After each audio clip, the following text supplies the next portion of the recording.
Bismillah, I'm Rehan, and we're going to talk about how to cleanse the colon in a healthy fashion. The problem is that many people do these purges and they use certain herbs which we'll cover, and that doesn't really resolve the problem. What we want to do is encourage healthy and long-term bowel movements 1 to 3 times a day. That's what a regular bowel movement is. So if you're having any less than that, then there's a problem.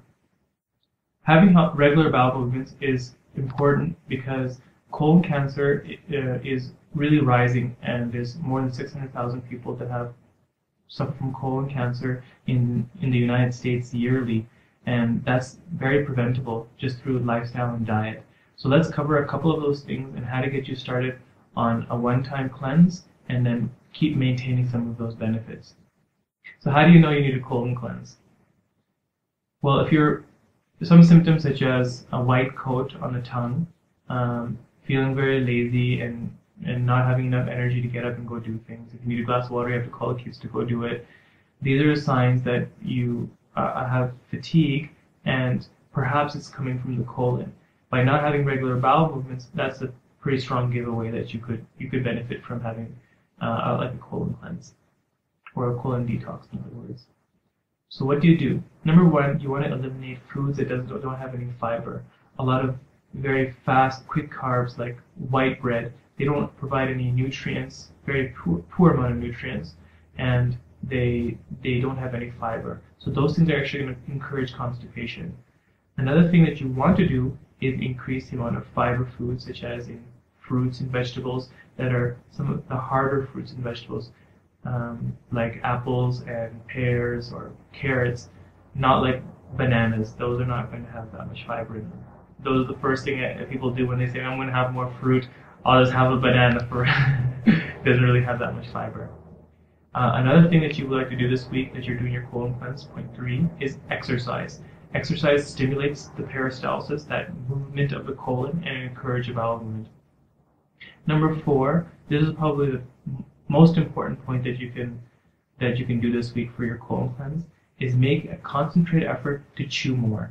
I even say pick a number that you know you'll have your foods down to like a liquid form before you swallow them. And 21 is a good number. So every bite that goes into your mouth, chew it 21 times. That will make sure that there's a lot of, when something's chewed up properly, it has a lot of surface area, and the acid in your stomach can now digest it properly. So when it goes down to the colon, to your intestines, there is an easy absorption into the body, and the fiber foods that are remaining will also will remain without having extra sugars. That there are certain bacteria in the colon that start benefiting from that, and that's what causes gas and bloating. So chewing really is important for decrease of gas and bloating, increase in digestive strength, as well as a good bowel movement. Number 5, having a good amount of water. We mentioned in some of the other detox videos the importance of water, so that the colon and the stool has enough water so it can excrete.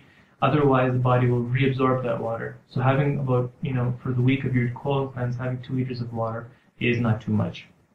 Last but not least, a few herbs that might be beneficial for your colon cleanse.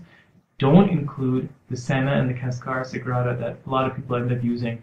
Those herbs end up, what they do is they irritate the inside of the intestinal lining, and that causes a peristalsis, meaning the colon ends up becoming irritated, and then it causes that contraction movement, and then you're able to have a bowel movement. The problem is that people get dependent on that. So you don't want to be dependent on that. After 10 days, you always need more and higher doses of it.